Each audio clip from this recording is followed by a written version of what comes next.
decades. There were voices that screamed from inside the machine, voices that risked everything, careers, reputations, safety, to tell the world something was deeply, fundamentally wrong with the most powerful entertainment system on the planet. You know they eat babies. That is not bullshit.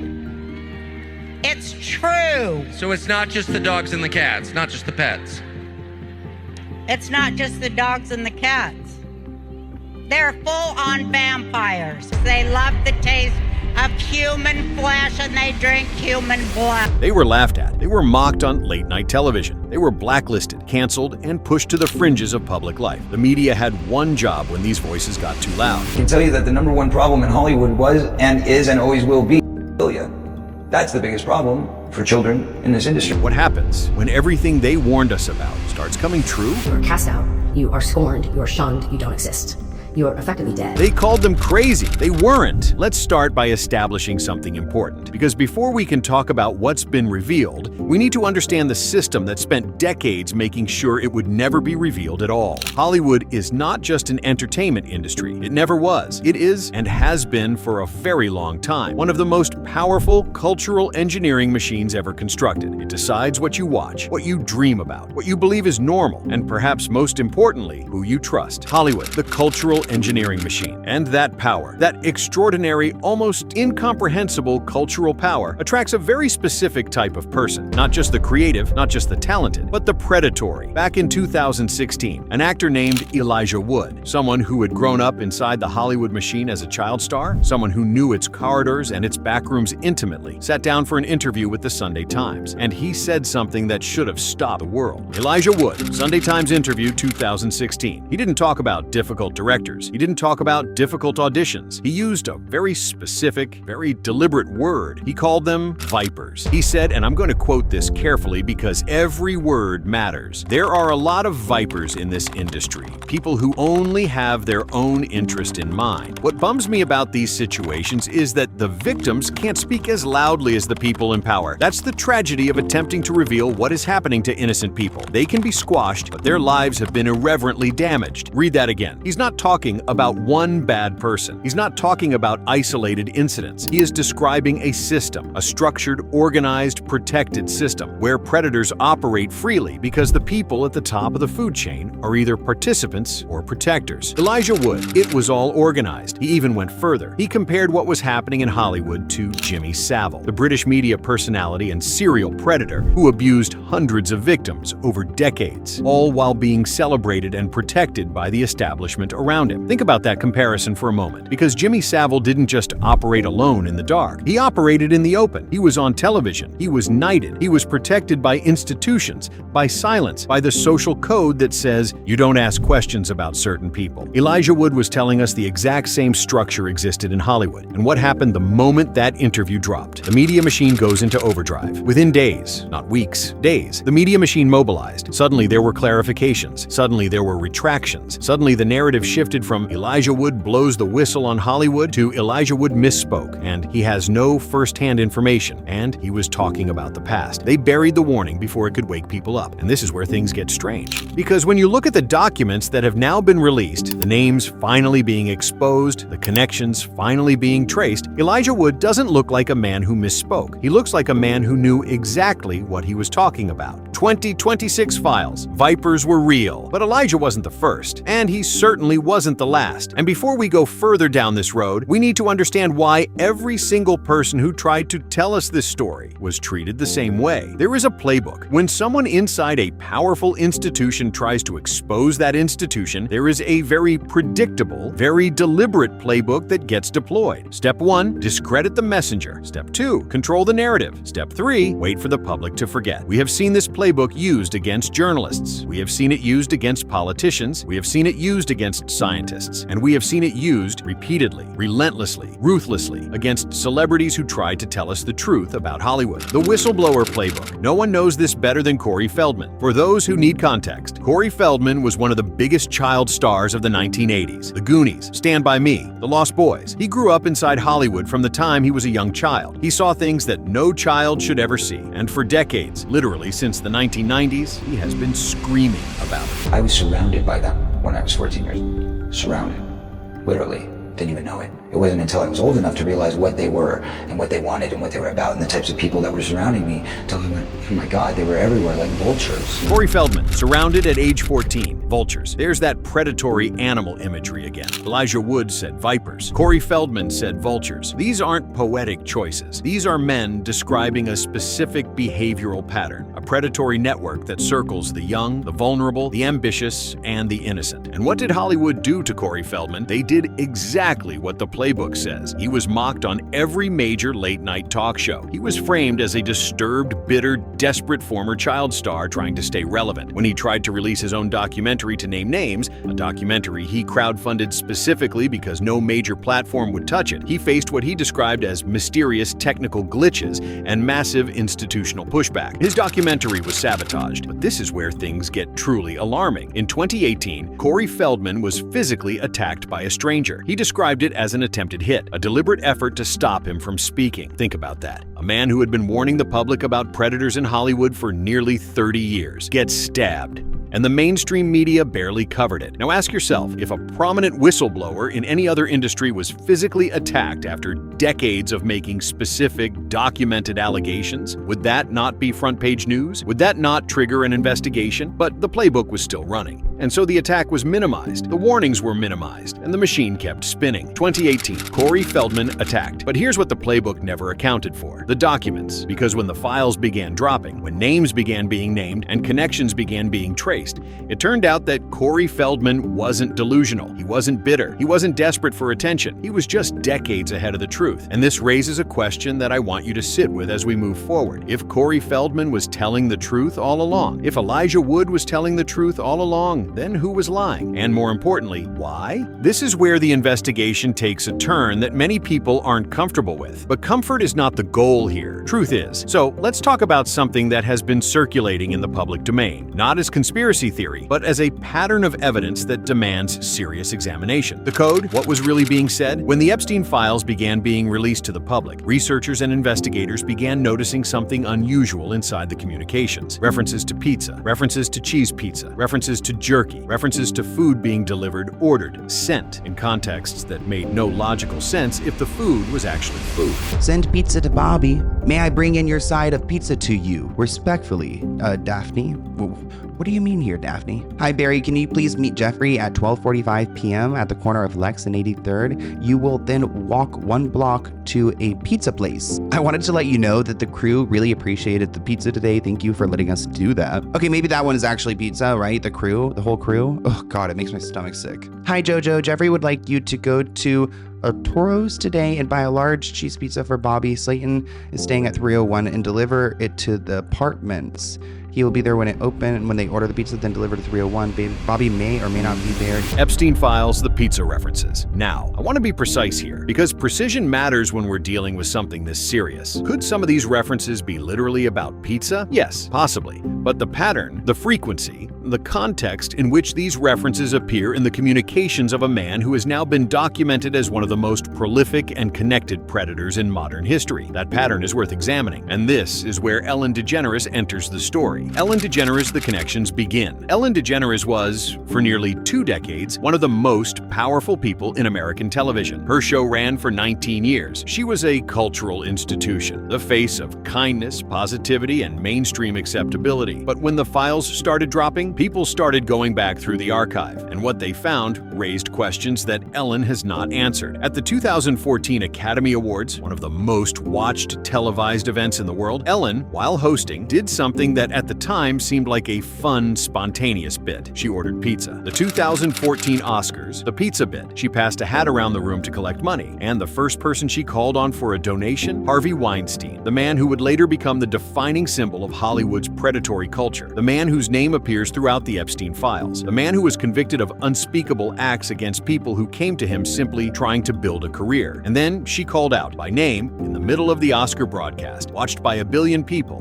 Hey, Jeffrey, how are you? How's everybody doing? Good? Jeffrey. Ellen calls out Jeffrey at the Oscars. Now, was she talking to Jeffrey Epstein? We cannot confirm that with certainty. What we can say is that the name Jeffrey, in the context of pizza, in the context of Harvey Weinstein directly beside her, in the context of Kevin Spacey also being present and acknowledged in the same bit, creates a pattern of associations that is, at minimum, deeply uncomfortable. And then there is the set. Aaron Rodgers, on the Joe Rogan Experience, made a statement that the internet has not been able to stop talking about. He said, "You know where that is too, right? A similar image to that of the temple that Jeffrey has. It's on the set of a famous talk show that's not on anymore." Aaron Rodgers, Ellen's set looks like Epstein's temple, the Ellen DeGeneres show set, specifically the distinctive blue and white striped pattern, or a striking visual resemblance to the temple structure on Epstein's private island. Could this be coincidence? Perhaps. Architectural coincidences happen, color palette similarities happen, but this is where the story doesn't end. Because Diddy, another name that has since become synonymous with documented predatory behavior, appeared on the Ellen DeGeneres show 17 times. Diddy appeared on Ellen's show 17 times, and Ellen is mentioned in the Epstein flight logs. A single trip in 1997 from Palm Beach to Georgia. No island, no confirmed wrongdoing, but she is in the logs. And shortly before the files began their most significant releases, Ellen left the United States. The official narrative was that she was leaving because of the political climate, but people who had been watching the pattern asked a different question. Was she leaving because of what was about to be released? Here is the thing about the whistleblowers we've discussed so far. Elijah Wood was careful with his words. Corey Feldman was methodical, documenting everything. Rose McGowan channeled her rage into activism, but there were others who screamed louder, much louder. And the louder they screamed, the faster the machine destroyed them. The loudest voices. And what happened to them? Let's talk about Roseanne Barr. At her peak, Roseanne Barr was one of the most powerful women in American entertainment. Her sitcom was one of the highest-rated shows in television history. She had cultural capital that very few entertainers ever accumulate, and she used it, not to protect her position, not to stay comfortable inside the machine. She used it to scream. You know they eat babies. That is not bullshit.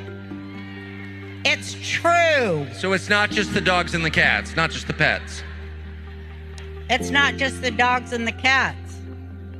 They're full-on vampires. They love the taste of human flesh and they drink human blood. Roseanne Barr. They eat babies. Now, when most people first heard this, the reaction was predictable. She's lost her mind. She's gone off the deep end. This is the same woman who screeched the national anthem. This is the same woman who got canceled. The media had spent years building a specific public image of Roseanne Barr. Erratic, unreliable, extreme. And every time she said something like this, that image was reinforced. But here is the question we need to sit with. What if the reason they worked so hard to build that image was specifically because of statements like this one? Was her crazy image manufactured? Think about the Jimmy Savile playbook again. Think about the institutional response to anyone who tries to expose a protected system. The first move is always the same. Make the messenger unbelievable. And Roseanne Barr was made very, very unbelievable. But in a recent interview, recorded before the Epstein files became the cultural flashpoint they are today, Roseanne sat down and spoke with a clarity and specificity that is very difficult to dismiss. She described attending what she called the last Hollywood party she would ever attend. A high-profile event, A-list guests, the full machinery of Hollywood glamour. And then something happened that made her run. And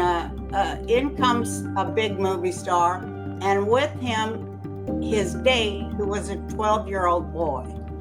12-year-old boy, and this is what we keep hearing a lot more of, having these very young, I guess, boys and girls being dates or escorts with these highly famous people. A 12-year-old boy as his date. She said she found her keys. She prayed. She got to her car. She drove home, and she never went back. She moved to Hawaii because she said she could not be in Hollywood 1 second longer than she had to. Now, I want you to contrast this story with the way Roseanne Barr has been presented to the public for the last decade. Unhinged, racist, canceled. The machine did its job so thoroughly that most people, when they hear her name, think of the tweet that ended her comeback show. But they don't think of this. They don't think of a woman who personally witnessed something so deeply disturbing at a Hollywood party that she fled the industry entirely. The tweet was the distraction. And this is where the story becomes even more suspicious, because Roseanne is not alone in this pattern. Mel Gibson, one of the most commercially successful actors and directors in Hollywood history, a man who made Braveheart, Lethal Weapon, The Passion of the Christ,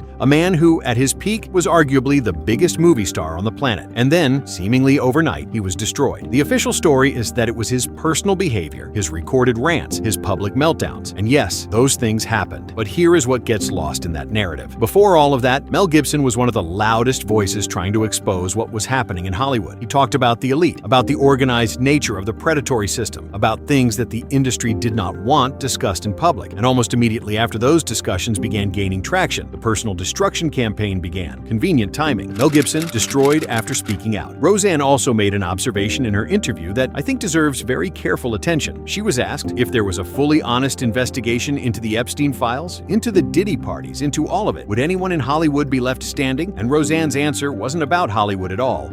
I think it goes to the royals of the world, the kings and queens. That's how they get there. Roseanne, it goes to the royals. She's not talking about a Hollywood scandal. She is talking about a global network, a network where power, at every level, is connected through the same system of compromise, control, and complicity. And that brings us to something that multiple whistleblowers across different industries and different decades have all pointed to. The idea that Hollywood is not just part of this network. It is the network's most powerful tool. Let's talk about something that sounds, on the surface, like metaphor, selling your soul. When artists and performers use this phrase in interviews, and a surprising number of them do, the public tends to treat it as colorful language, a way of saying they worked really hard, a way of saying they made compromises. But what if some of them weren't speaking metaphorically at all? Selling your soul, metaphor or reality? Bob, the rapper who went from mainstream radio success to becoming one of the most vocal critics of the entertainment industry's power structure, described the moment he went to his label after publicly questioning the system. When I went to my label and sat down, and there was just this big dark cloud over the meeting,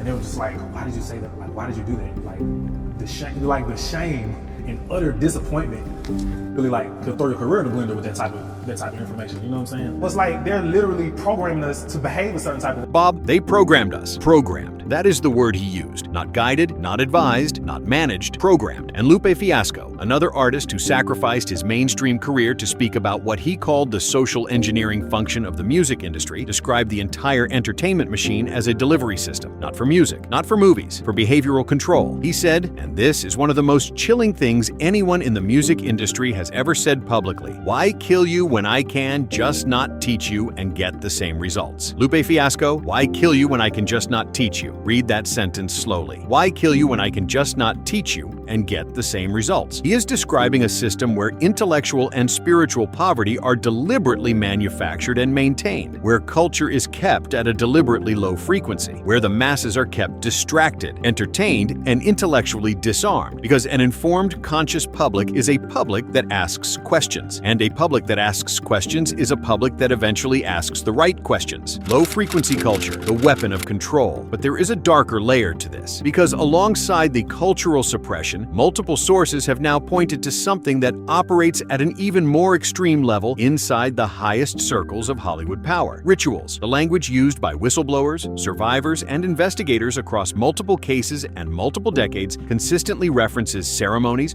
rituals, and practices designed around the concept of, to use Roseanne's word, vitality, the consuming of youth, the obsession with staying young, the documented presence of adrenochrome discussions in elite circles, the pattern of powerful, aging figures surrounding themselves with the young, not just socially, but in ways that multiple survivors have described as predatory and ritualistic. Stay young rituals, the obsession with vitality. Rose McGowan grew up inside a cult called the Children of God before she ever set foot in Hollywood, and when she arrived in Hollywood as a young, ambitious actress, she immediately recognized the same patterns, the same unwritten rules, the same untouchable leaders, the same mechanisms for silencing those who break the code. It was filled with all of these rules that were never written down anywhere, but everyone knew the rules, and everyone passed these rules on to you. Female agents were big in my life, and they had definitely a hand in telling me the rules that I had to abide by, which is by definition a cult. Rose McGowan, Hollywood is a cult. And what do cults require above all else? Total loyalty, total silence, and total compliance. The price of membership in this particular cult, the cult of Hollywood power, has been described by multiple witnesses as something that goes far beyond signing a bad contract or attending the wrong party. It involves a fundamental surrender of integrity, of autonomy, of moral agency, what some describe as selling your soul, and for those who refuse. You are cast out. You are scorned. You are shunned. You don't exist.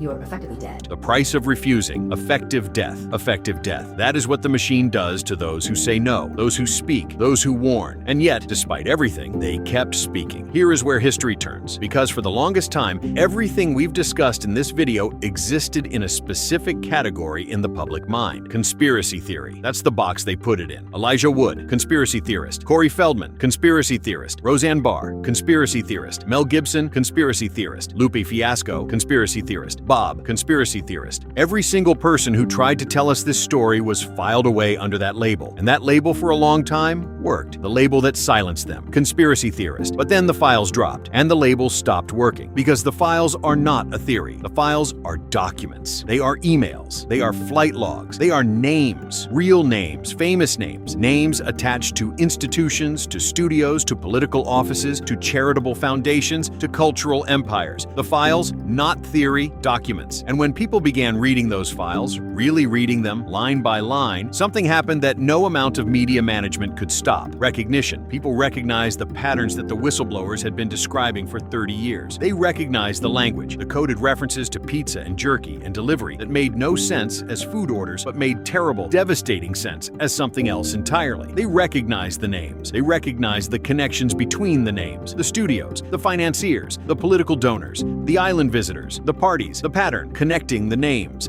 And they recognized, with a sickening clarity, that Roseanne Barr was not crazy when she said they eat babies. She was using extreme language to describe something that multiple documented sources have now corroborated in less extreme but no less disturbing terms. That at the highest levels of this network, predation is not a side effect. It is the point. Predation is the point. Think about what Lupe Fiasco warned about. An elite group consolidating global power, hiding in bunkers, engineering civilization from the shadows, using entertainment as their primary weapon of mass psychological control. Think about what Bob said, that you cannot reach a certain level of fame without joining the club. That talent is secondary to loyalty. That handlers manage not just your career, but your messaging. Think about what Rose McGowan said, that Hollywood is the propaganda machine that manufactures our dreams and our reality. That what happens inside the industry eventually happens to the rest of society. And then think about Ricky Gervais, standing in front of the entire Hollywood establishment at the Golden Globes, surrounded by the most powerful people in entertainment, and saying, just like Jeffrey Epstein. Shut up! I know he's your friend, but I don't care. Ricky Gervais at the Golden Globes, I know he's your friend, and the camera cutting to the faces in the room. The silence, the discomfort. These were not people who didn't understand the joke. These were people who understood it all too well. They understood the joke because they knew the truth. Roseanne watched that moment and described herself as seething with jealousy. Not because it was funny, but because she had been trying to say the same thing for years and had been destroyed for it. While Ricky Gervais could say it in a tuxedo at the most prestigious event in Hollywood and walk away because he said it as a joke. And this is perhaps the most disturbing revelation of all. The truth has been hiding in plain sight for decades. In Elijah Wood's careful language about vipers, in Corey Feldman's tearful warnings about vultures, in Roseanne Barr's screaming about vampires, in Rose McGowan's clinical description of a cult, in Lupe Fiasco's warnings about cultural engineering, in the coded language of pizza references in documents that were never supposed to be read, in the set design of a talk show that looked inconveniently,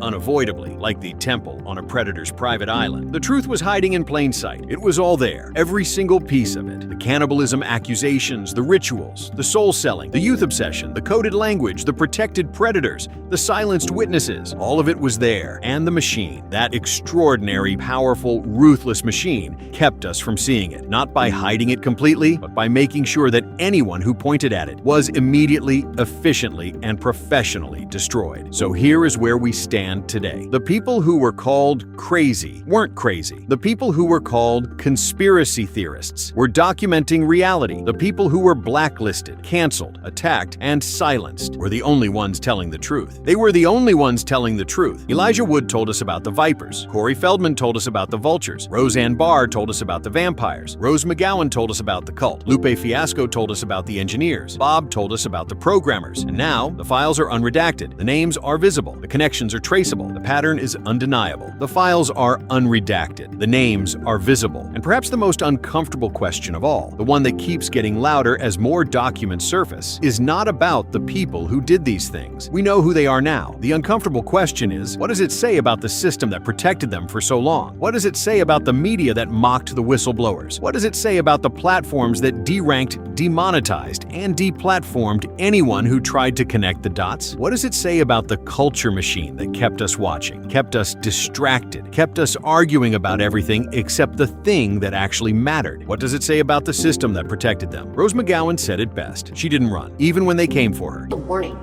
Do not do it. Do not come at me. Do not come at us. Because yes, you are powerful men, but you're using traditional methods of shame. You have hacked me, you've stalked me, you've spied on me, you've stolen 125 pages of my book, assaulting me. No. Absolutely not, I won't have it. Even when they stole 125 pages of her book, even when they made her effectively dead to the industry, she didn't stop, and neither did Corey Feldman, and neither did Roseanne Barr, and neither did Elijah Wood, and neither did Lupe Fiasco, and neither did Bob. They never stopped. They all paid a price, but they kept talking. And today, because they kept talking, the world is finally listening. The files are open, the names are exposed, the machine is cracking, and the people who were called crazy were the only sane ones in the room. The truth is no longer a conspiracy. It is a reality.